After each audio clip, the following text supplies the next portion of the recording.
I am so excited to have one of my favorite people I met during the pandemic, Mark Armstrong, with us. He's the artistic director of the 24-hour plays. He has helped seamlessly transition their community into a virtual one where they've been creating viral monologues on Instagram and YouTube with actors like Daveed Diggs. I am so grateful to have you taking the time to talk to us. So happy to be here, and I'm happy to be here with other people from the Upper Midwest region, which is my home stomping grounds. Give us the spiel, Mark. I Let's will. talk about what it is. Yeah, the 24-hour plays are plays that are written, rehearsed, and performed in a 24-hour period. My predecessor, Tina Fallon, is the creator of the 24-hour plays. She created it with a group of friends in 1995, and it was young people who wanted to work together and were trying to make their way in the theater profession or the music profession or the creative writing profession. It was a very sort of polyamorous, like creative group, people who wrote for the New York Press, Alternative Magazine, and they all wanted to work together, but they were all working three jobs, and they thought, we have no time, no space, and no money. How are we going to work together? And they said, oh, okay, maybe we could all get together on one day. Like, let's all try to coordinate just to get one day off of our jobs and try to work together on one day. And theaters are dark on Monday, so let's try to get a theater that will let us use their space on a Monday. And we don't have any money to pay royalties, so we'll have to write all the plays ourselves. So we'll get this theater, we'll all meet up, we'll write all the plays ourselves, and then we'll put them on. They did that at Teatro Latea on the Lower East Side. No. We have a wonderful VHS video of Will Eno writing his first play that night on a manual typewriter. Wow. Yeah, you see him typing away on this manual typewriter. And after they did it once, people started to say, when are you going to do it again? And the way she tells the story is she said, oh, that was just one thing that we did. I've got this other production company that's producing lots of different things. That was just one fun thing that we did one time. Mhm. And it turned out that that was the thing that had legs. So they met up and did it again, and they met up and did it again and again.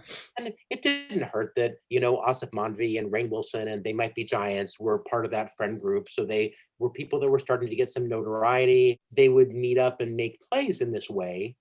And in the aftermath of September 11th, they produced the 24-Hour Plays Broadway Gala for the first time, which was the celebrity gala, and it was on September 24th, 2001. And people were meeting each other at the theater and seeing each other for the first time, saying, oh, I'm glad you're okay. The feeling of, and all of the work that came out of that evening was touched by what had happened. And that's the part of the tradition that I also like, which is people ask us if we tell people to write to certain sort of topical parameters, and we don't. We just have everybody meet up the night before. It's writers, directors, and actors. People bring a prop. They say, hey, here's my large broadsword. I've got a costume anyone can wear. It's a Chewbacca onesie. My special skill is I can stand on my head and I can speak Russian. Something I've always wanted to do on stage, but I've never had the chance to do, is to play a love interest or to dance or to explode in a ball of flame and disappear forever. People get very creative, but we don't tell people to write about the world. The world is just there, and the work is always so topical. People think that we tell people to write about the world, and it turns out that people just write about the world because they know that that's what's there. So that first gala in 2001 set the stage for that. And since then, we've done our show after Hurricane Sandy. We did our show 6 days after the 2016 election. I stayed up all night with the writers, and then the person that came to relieve me said, anybody write about Trump? And I said, are you kidding me? Everybody wrote about Trump. Get ready for an evening of 6 plays about this, because that's where we are. So that's the work that we do, and we produce that work in New York City, which is our home. The 24-Hour Plays on Broadway, the 24-Hour Plays National Fellows, which is our free professional development intensive for artists who are 18 to 25. Like you guys. Yeah, everyone on this call, I'm going to do a pitch for that program. as an alumni of a KC ACTF school, I'd love to see, people, coming out of this network. So how did you find theater in the upper Midwest region? I grew up in Duluth, Minnesota, and I did some plays when I was a kid, and I liked them. But I did it as much as anything else. I was also into music, and I was into writing, and I was into other things. And I had a couple of really positive theater experiences right around the ninth and the 10th grade. In the ninth grade, a teacher encouraged me to write and perform in something that was something that was called our ninth grade day. And I had been a shy kid, so writing and performing in front of the whole school was really, really a big deal for me. And the next year, I went off to high school, and I got cast in a play. My first year in high school, just in a little role, and I fell in love with the sort of rituals of the theater, like the Mm. break a leg, don't let people see you in your costume, like outside of, the theater, like calling places, I cast miss party. places so much, Yeah, right? Don't seriously. don't you just miss like the smell of like the black box and Yeah. like it's so cold because like our patrons are like a lot older and they like it cold and like everybody's freezing. I miss that. I Uh, miss the cold. I liked all of the rituals of it. And I Yeah. think, like a lot of people who found theater, I was looking for somewhere to belong. But, I did a lot of other things. I was, playing in a band, and I was writing for the school newspaper. I never thought of theater as a career. Mhm. And I, as part of writing for the school newspaper, you fast forward a couple of years, I was in the audience on the opening night for my school's production of Fiddler on the Roof. Students and faculty performing together in Fiddler on the Roof. It had a level of polish, and this sort of age appropriate casting that, was not usual for high school Mhm. performances. And I loved the music of it. I loved the way that people would be together. I still find myself remembering specific moments from that production. And the next night, I was like, I have this press pass because I'm with the school newspaper. So I'll just flash my press pass and I'll get in free. And it was a 3-night run. And I went all 3 of the nights, Mhm. flashing my press pass and sitting in the audience for Fiddler on the Roof. At that point, I started to secretly like get brochures for college theater departments. I wasn't Yeah. telling anyone, people still thought that I was doing this sort of writing thing, but I remember my room was in the attic and I was sort of secretly getting these college brochures for theater and reading them and being like fantasizing about what it would be like. And I wound up, going to the school that I wound up graduating from, the University of Minnesota in Duluth, where I'm from, which I went through the BFA theater program. I'd intended to just be a theater minor. I sort of, Mhm. wasn't ready to sort of fully commit to it. But the first semester I was there, I worked on the crew for plays. I, took an acting class, and it was very clear that I was much more interested in the classes that I was supposed to be taking for my theater minor than I Yeah. was in taking just about any other classes. Yeah. Mhm. And I had a great teacher, and his name was Bill Payne, and he came from Chicago to teach directing. Luckily, the year that I was taking it, he's still there. He became the dean of the School of Fine Arts, and I was in his first class. He was Wow. significantly younger even than I am now, but I owe him Wow. my whole life. I tell people that if it wasn't for Bill Payne, I think that I would still be living in Duluth, and working at a gas station or. It's like really those teachers that inspire Yeah. you. Charles Tuthill, he was my teacher my senior year, and he decided that he wanted me to and my friend Tyler to be his TAs for like another acting class, his spring semester. And he suddenly passed away 2 weeks before the end of Yeah. our semester. And we were left with like all of these scenes he had worked on, and we were like, what can we do to best like is it appropriate to move forward? Like Mhm. what he was a huge part of like training the freshman class as well of BFA actors, and we were in a BA program. So what we ultimately decided, and in some ways it brought both of these communities together in some capacity. And we ultimately decided the best thing to do was to like keep going with the class and keep doing the work with like a trusted teacher, because that's totally what he would have wanted. But he was the first person to be like, I believe that you can do this for a living. And I Yeah. was like, nobody's ever thought that of me before. And when you're that young and that vulnerable, sometimes what you need is like a teacher to be like, I believe in you, Yeah. and it makes a world of a difference. So I Absolutely. totally Yeah. empathize. My friend Karen Kohlhaas teaches acting and monologue study at the Atlantic Theater Company and at Tisch, and she used to teach with Charles. No So way. the two of them used to teach together, and she was really. I'll have to tell her that story at some Oh, point. absolutely. She We was went very to close with his Charles. memorial, and it was in that September. Like he had passed in May and September, and to see the outpouring of people at this church in Washington Square Park, it was like I cannot believe the community that he was actually able to build. Yeah. Yeah, it's incredible. I thought of something about my early years as an undergraduate, even before, Bill came to UMD and taught me directing, is because I was playing all of these small roles.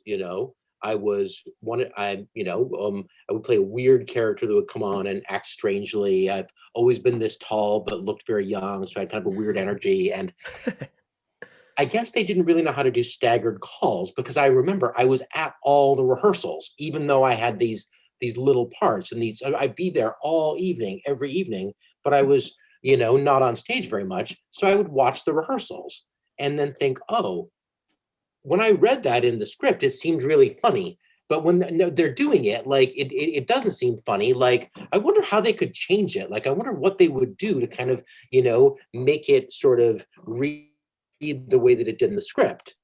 And Mhm. or conversely, I would see an actor, someone who was really great, make a moment out of something in the script that I didn't realize was there you know? Mm. So I found myself sitting and watching rehearsals and sort of formulating opinions about them. And so when I studied directing with Bill, I sort of thought, oh, I've seen the rehearsal process as an actor and as a designer and as a stage manager.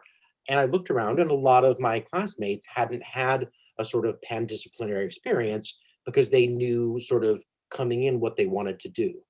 Um, I very quickly just gravitated towards directing as something that I felt that I could learn to be good at.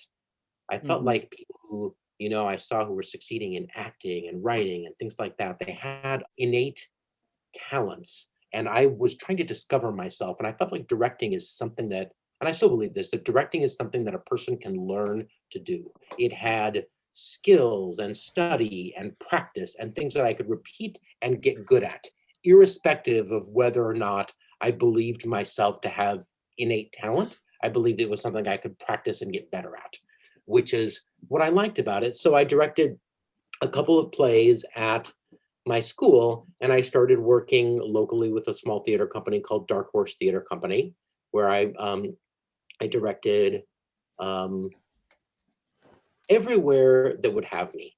I directed little kids, teenagers, people in community theaters. Yeah. This little storefront theater that I worked for, Dark Horse Theater Company, was really an important part of my development because it was a theater that was founded by actors. So not it was not the kind of theater where a director would come in and say, here is my vision for this play. We are going to do X text in Y conceptual way. You Uh-huh. know, they were looking to make the play work and show their work as actors. And I learned how to direct from an ensemble of actors who were all older than me. And Yeah. that served me well when I started directing new plays, because my career as a director of new plays, when you work with a playwright, you're not trying to do Mark Armstrong's conceptual take on X Right. script. You're trying to discover what the play is. And that works better for my personal orientation and style, is to come in and investigate, what does this play want to be? And how can we help it sort of come into the fullest sense of itself through the sort of rehearsal and acting and design process. So that's how over a long period of time, I started from an interest in theater, and everything else sort of just fell away, and theater was still there. You're like a director by trade, but let's talk about this shift into artistic leadership. And so I'm sure that it has something to do with finding the 24-hour plays and falling in love with it. So let's talk about how you ended up where you are now. I started working with the 24-hour plays, and I went to graduate school, and that's where I started working on new plays. I studied with a great teacher, Marshall Mason, who founded Circle Repertory Theater, and Wow. I saw his collaboration with Lamford Wilson up close, and what working with a playwright collaborator could do for a director. And also, as a practical matter, there were a lot of people in the MFA playwriting program who needed someone to direct their plays. So I found myself working with writers a lot, which was a good experience to have once I came to New York and was trying to, work my way up as a director. But there was also this new thing that I had not been a part of, which was working on plays in readings and workshops that didn't get produced. And because I had started directing in a little theater company where we produced all the plays, and because I had directed as an undergraduate and graduate student, it was it was really jarring for me to be working on projects that were not reaching an audience. I had been lucky enough to have an audience for my work, through my 20s, and then the idea that we would work on things that would not be done was strange for me. The 24-hour plays seemed to me to be something that was for me. I remember reading about it after they had done the first couple of 24-hour plays on Broadway galas. I got Tina Fallon's email address. She was the founder, and I started sending her my resume with these very earnest cover letters, outlining all the new plays I directed. And I think that about a week before they did a show, like I think after about 6 months of hearing from me, about a week before the show, I guess they needed one more person, and they gave me a shot, and I directed a play by Steve Nadley Girgis. Oh man, that is one of my favorite playwrights like ever. How was that experience? It was incredible because it was on stage at the Atlantic Theater Company. I feel like it was days, maybe a week after the war on Iraq had started. And one of the conceit of the play was that the actor Mums at the end of the play would break character and say, right now, we're dropping mad bombs over Baghdad. And that was not something you would see in a play that had been written and rehearsed, and programmed over an 18-month period. The window between that event happening in the world and where we physically were to talk about what was actually happening, that was something that was incredible. I'd actually never had that experience, despite being in the theater at that point for a long time. That, it was actually what was going on right now. When he said that right now we're dropping mad bombs, it really was right now. But I never thought that the 24-hour plays would become my job. There were one-night theater events, and I would come, and over time and I can trace it back very clearly to how this happened. It's like, I directed this play, and then I directed that play, and then I, helped them put together a volume of publishing their scripts, and then I helped produce and start the Nationals program, or relaunch it rather, after they had piloted it. So I had always been kind of around. They were my lunch table. I liked the way that they worked. I liked the idea that all the best parts of the process, which is the first rehearsal, opening night, and closing night, all happened in the same day. And, you didn't do any of that other stuff where it's hard and people hate each other and people are trying to learn their lines. And, that stuff all happens. It all happens. It just happens really fast, and you have to move past it. And so I didn't realize, because it wasn't part of my employment package. It was just I didn't realize, because I produced my own work for 6 years. I worked, in other theater companies. I, had a whole Yeah. career. I realized that the 24-hour plays were my artistic home. I, you know, Mm. I for a long time thought that I was looking for that, but it didn't occur to me that this was it because it would just happen over one day, you know? Right. Sure. So how I came into artistic leadership, I had been wanting to go into artistic leadership for someone who needs to live off the money that I earn in the theater seemed to me to be a vision of a stable future, you know? Sure. I Sure. could be a director who was, on staff at a theater, and I genuinely like other directors. Seeing other people work is something I enjoy. So that was my career goal for a long time. And how I wound up doing it at the 24-hour plays is that I was up for another artistic director job, and Mm. Ooh. Tina Fallon was one of my references. And I got pretty far in the search. Like, I had 3 separate interviews. I had Wow. like a phone interview, and then an interview with their executive committee. I did a site visit. They talked to her multiple times. And Sure. I think over the course of those conversations, she, I think, realized how excited she was about me and Hmm. um, what the work that we had been doing together, because she called me up and said, "Hey, um, I, think that I might be, ready to transition from the 24-hour plays. So if you don't get this job, why don't you call me back and we'll figure out like how you can do what you want to do at the next stage of your career with the 24-hour plays." And I thought, you're such a good friend. Mm. I'm totally going to get this job, but I'm always going to remember that you said that. And Yeah. Wow. it was famous last words. So I called her up and I said, "Hey, it turned out that this theater was really excited about my artistic experience and the playwrights that I had worked with and the things I wanted to program." Another candidate had opened a multi-million dollar building. And Hold so, on a second. and Are yeah, you saying what I think you might be saying? Like when was this going on? you know, When were they opening up this building? this wasn't at the theater that I was applying for, but another candidate who was applying for it was a producing artistic director job. So Okay. the conceit was Yeah. that this would be a person that was financial too. So Tina said, "Why don't you take the weekend and think about what this would look like, and let's design this job for you in such a way that no one could ever say about you that Mark Armstrong doesn't have the financial piece again." The 24 place had never had an employee before. I started off and I was part-time. The founders all did this as volunteers. Like, I started off as a as a part-time employee, like I was doing freelance directing, and none of us really knew how this was going to go. Her point was, we've got about, $25,000 in the bank. Let's see if we can make something out of this. Yeah. And 6 years later, I'm still here. So it was the right time. She went to the Dramatists Guild to become the executive director of creative affairs, and stayed on our board and stays, on our board to this day. I mean, she's my mentor.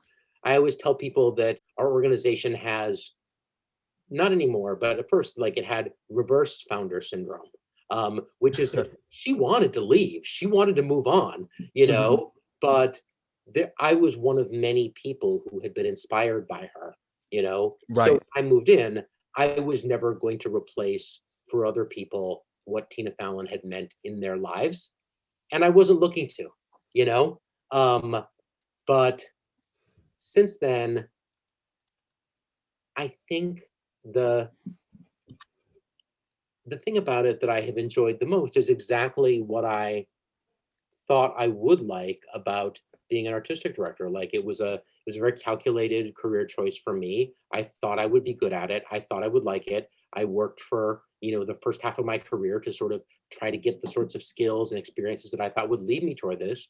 And it turns out that the kinds of things that I thought I would like, which is creating opportunity for people, Yeah. bringing people together to work together. It's interesting because I don't direct at the 24-hour plays. People always ask me why I don't. And because we produce evenings of short plays, like, I've directed 1,000 10-minute plays. Sure. What I do in my job right now is so much more creative and so much more fulfilling than like jumping in there and directing one of the 10-minute plays myself would be, like I Yeah. actually put the whole conversation together. So Yeah.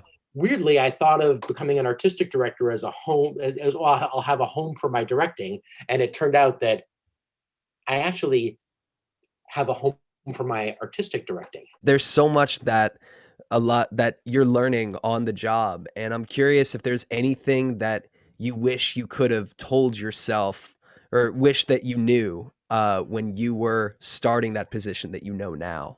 I started the position later in my career than I would have needed to hear this advice. So now I'm Sure. cycling back to, what I would have needed to hear like when I started my first theater company. And I think it's what we try to do with the 24-hour plays nationals, which for audience, Keith and Ryan are both alums and a part of our national fellows community. And it is the sense that when you are starting out as an artist, your peer community is the most important source of nourishment for you. And I Hmm. think if I had really understood that that was where my future was going to lie, because I'm in my 40s now and I look around and I think, oh man, I was in Lincoln Center Directors Lab, with Davis McCallum, who runs Hudson Valley Shakespeare Yeah, we Company. were just talking You know, about him the other day. yeah, and Yeah. like, Hal Brooks was in our year, and like there were a bunch of amazing people that I started out with. And as a young person, I remember thinking that the people who I needed to pay attention to me were these established people who might hire me. And Hmm. I look back 20 years and those people are all retired now. Hmm. And the people that I came up with, are the people that are the community. And we're all, trying to hire each other and support each other. And, so like rather than like looking up like this, looking around, I was, sort of your classic young person in a hurry, trying to get, everyone's attention. And the attention that you want is the attention of the peer community that's going to be there with you through your entire career and your entire journey as an artist. That the eyes you want on you and the good opinion you want comes from that community. It doesn't come from the perception that like whoever you think of as people who are above you are going to validate you in some way. You absolutely emphasized this over the summer too, that like you are the people next to you are better for you than the people you want to be with. Like there's your vision board and then there's like the people that you can already see. The people that are actually in your life, that Yeah. are at your own lunch table, so to speak, as opposed to, I guess I would tell my younger self, like, don't spend so much time like looking around at all these other lunch tables and, wondering what other people have and what you could be doing, there is, so much nourishment, in whatever community are already a part of, or, what communities are offering growth and nourishment to you already. Wow, that really hit me honestly, because so I went to like a state school where we only had a theater minor, so Yeah. like nobody that I went to school with is still doing theater right now, which is where a lot of people find their artistic home and friendships with, and their collaborators for the rest of their years come from their college experience, and so that's like a huge part of why I value my time with the 24-hour play so much, and all of the work that I've done since and before then, because it's been kind of growing that. One thing that you said, Ryan, that touched me was that coming out of the state school that you didn't necessarily see that you had a ton of people that were your college peers that Hmm. you were making work with now. Yeah. And I found that too. Part of was, and part of it was a little diffuse, like I had left, I'd gone, to the Southwest for graduate school and then moved east. So there was a practical element to it too. But there was also the element where I I was not aware when I started my career in theater how few other people I would find that had gone to public schools and public universities. And that just was not a dynamic that I was aware of. That's what the 24-hour plays does in our National Fellows Program, which is brings together people who, may not necessarily have that community, but need that community. Ryan and I have been working together. We said this in the last region we were in. Ryan is like one of my closest collaborators in some ways, more than like anybody else I worked with before the pandemic. I've been a producer for audio plays that he's produced with his production company, El Centro Productions, and now we're working on a reading. And just last night we were like, no, we need these people from 24-hour plays. I was like, I will Yeah. fight tooth and nail for Amber Lee. I will Yes, literally. like, she must. I will text her right now. She needs to be Yeah. part of what we're doing. Yeah. And when I think about like why, because we are all the same. That's what this pandemic has truly Mhm. shown me, that like there are no more institutions deciding who gets attention. Everybody can like step up and like share themselves with the world in some way, in a way they really weren't able to before the pandemic. Yeah. And I'm grateful that I got a community with the 24-hour plays nationals to like share that Yeah. stepping up. I literally haven't sharing worked that. on a single project since the 24-hour plays that hasn't involved at least like 4 people from my nationals cohort. It happens at all of the productions of the 24-hour plays when we find out, people ask us why people keep coming back and doing this, because it's wild and it's stressful and you have to memorize all these lines in one day and you don't know what play you're going to be in. And people who get through that together feel like I can do anything, and it's Mhm. people who meet in the Broadway shows, people who meet in the nationals, people who meet each other through the 24-hour musicals think, oh, if we made that together in one day, what else might we do together? Yeah. And that's something that I like about my job, is seeing people go on to work together over time in the Mhm. way that the two of you have. And there are Mhm. so many stories of people who met and connected through the nationals, who not just have found success and also have changed the game. Me and Keith were having this conversation last night. The only reason that I found the 24-hour plays nationals is because of the pandemic, quite literally. Because someone was like, here's some, Instagram pages to follow to keep in tune with theater during the time. And the 24-hour plays was one of them. And Yeah. because of this amazing pivot to viral monologues. So can you tell us a little bit about how the 24-hour plays game has changed during the pandemic and how all of this like just crazy attention has flocked to you all? Like everyone else, we had a show that we were planning to do. We were going to try to launch the 24-hour plays as a live podcast with the green space. And that week that everything shut down, we went from, oh, is this something we should be concerned about, to, oh, now we have to send out an email telling everyone we're wiping down doorknobs, and, oh, we're not doing this. We make work about the moments that we live in, and just that memory of thinking there are sets of plays that were performed after September 11th. There are sets of plays that were performed after Hurricane Sandy. We did the Nationals in 2017, the same weekend that the violence surged into Charlottesville. And I will never forget that show and the way that those Nationals artists, stepped into that moment. So we have always made work, and we thought, oh, this is another event, but we actually can't get together. We can't do it. We had people, instead of meeting in person, send in a video, and they would put themselves on video saying, I'm an actor, here's my prop, here's my costume, my special skills, something I've always wanted to do on stage. And in our live show, we always perform on the set of an existing show. So the set is, whatever is on stage at, the American Airlines Theater. One year it was a big ice sculpture. So it's like, oh, okay, 6 plays that are all on a big ice sculpture, and that becomes part of the mise en scène for the evening. And in this case, it's like, oh, we have to find out where people are. So we said, just improvising on the fly, just show us where you can film. And so Andre Royo sent in this video saying, I'm in LA, so I can film in my apartment or in my car. So you got to write me a monologue that's either in an apartment or in a car, And that monologue that Stephen Gerges wrote for him, this sort of, the That's monologue right. where he's in his car, That's from the very first week, the very first prompt of show us where you can film. Dennis O'Hare sent in this video saying, I'm in Paris. This is the view from my balcony. The city of Paris is being put under quarantine. What you see here is, people going home. Very, very haunting video. People showing us where they were. And we matched up writers with actors, still, not even being sure if people were really going to do this, and not thinking that it was anything more than a way to keep our show going during the 2 weeks or whatever we all thought we were going to be in this lockdown situation.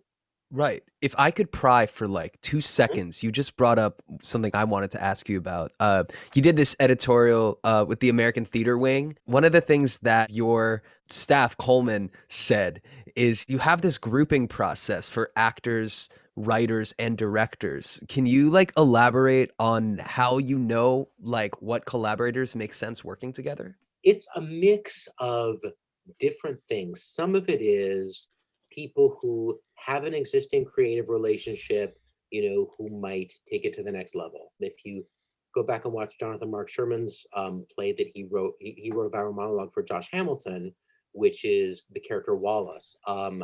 What sort of some of us of a certain age know is that Sherman's first play, Women and Wallace, starred a then 18-year-old Josh Hamilton, and his viral monologue is a sequel to that play, which is the character Wallace, again played by Josh Hamilton, but at 50.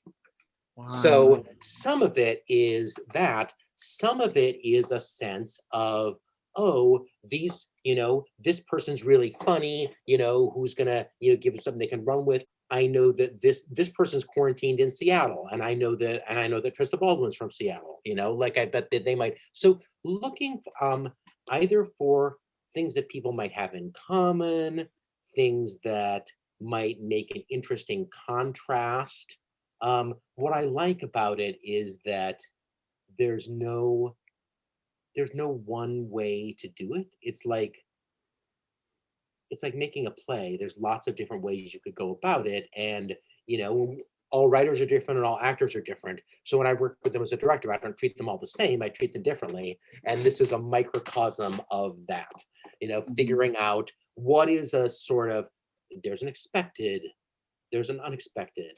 So I was a producer for Nationals, and this process fascinated me because I was kind of up close, but also like very distant because it was just like, okay, now we wait for Mark to do his magic, and I was like, what? Okay, all right, and it was fascinating. And now looking back at it, it all makes just the most complete sense coming into this like producing world after the fact.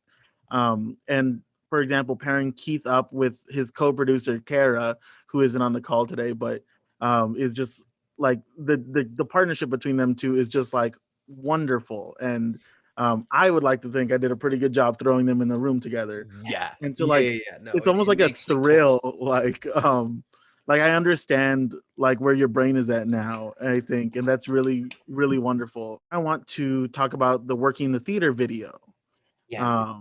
and how that kind of impacted you, because I know that like I grew up on that series also, like watching it, yeah. and that's kind of where I really fell in love with all the different elements of theater. So how did that affect you, like having this done for the 24-hour plays? It's a really wonderful encapsulation of what we do. Mhm. For those of us who are 24-hour plays lifers, we know the ways in which the 24-hour plays has shaped and changed us. But sometimes, sometimes you're not the best messenger for yourself, you know? And so having that and having other artists talk about what it is that being part of the 24-hour plays has given them and has meant to them, um, it's less removed than me meeting someone and saying, "Hey, I run this organization. Here's what we do. Here are some of my anecdotes about things that other people who are not in this conversation have found valuable." It's direct transmission from a bunch of artists talking about why they find this work valuable. It's a historical document about the way that artists came together during the pandemic. And it's interesting for me because I'm old enough that I didn't grow up with these American Theater Wing videos. So it's been fun for me to, like Coleman in our office, it meant something to him to be in that series. Certainly having the attention of the American Theater Wing was exciting. The thing that I liked most about it was hearing people talk about what we do and being able to make our process and the unique artistry of the people that created it legible for more people and to tell our story through all those voices was incredible.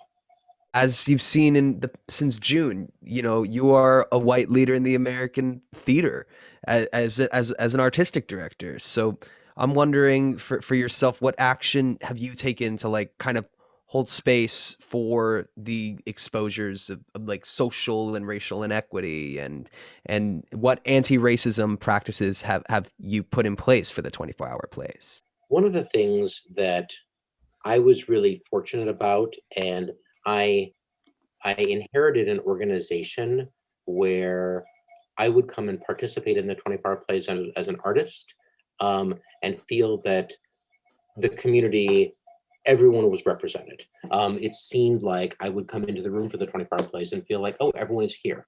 So, and it was, I stepped into an organization that had been, you know, that had been leaders in holding space for artists from all identity groups. The artistic community really wanted and needed us to be making more work. We have made more work in the last year than at any time in the 24-hour plays history.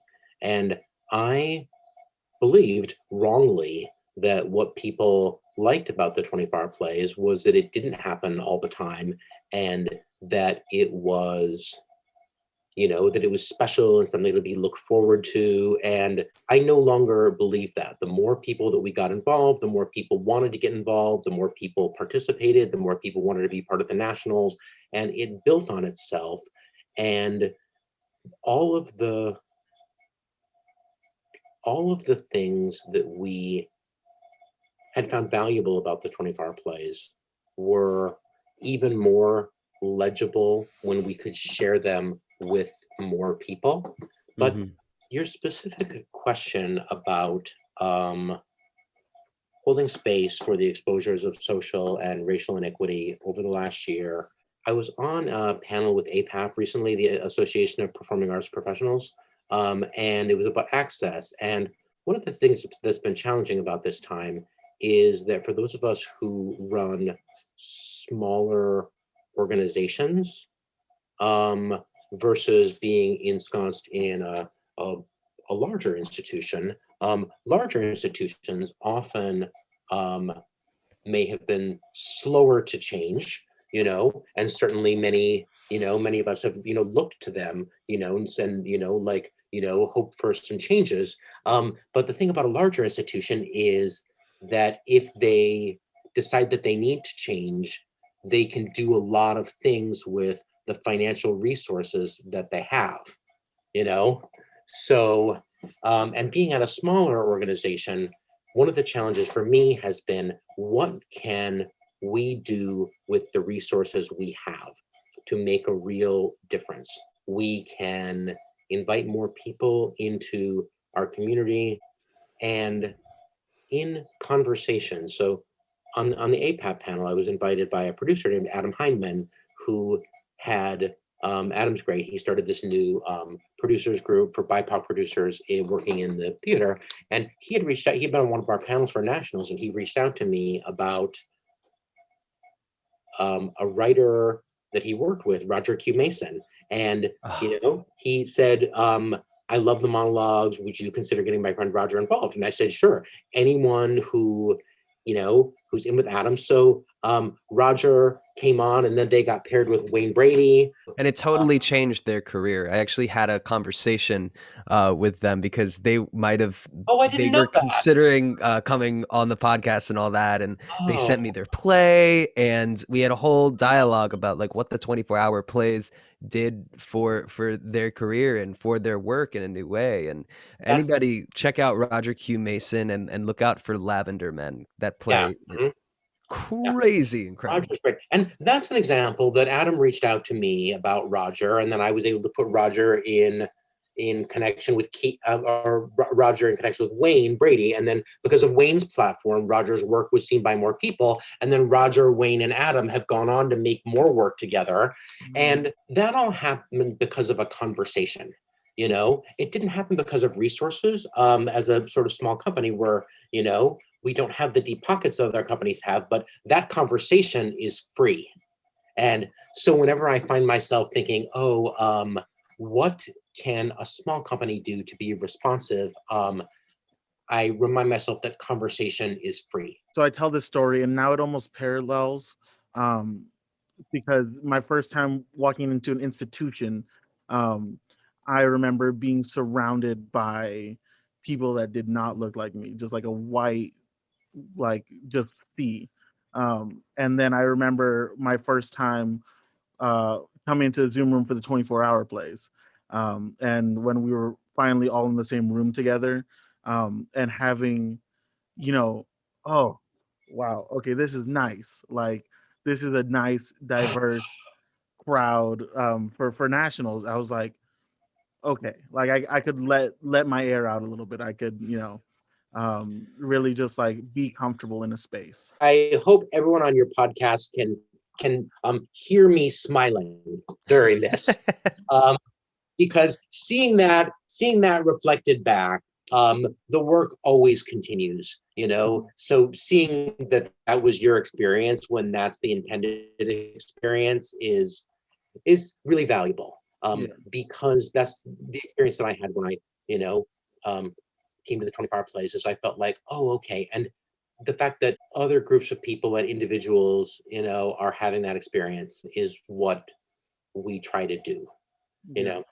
I know you have to run to your Oh, literal next meeting, but thank you so much for taking the time to talk to us. So, y'all should check out the 24-hour plays viral monologues. They're going to constantly be churning out new content from some of the best playwrights in American theater and theater beyond. Thank you so much, Mark. thank you, of course.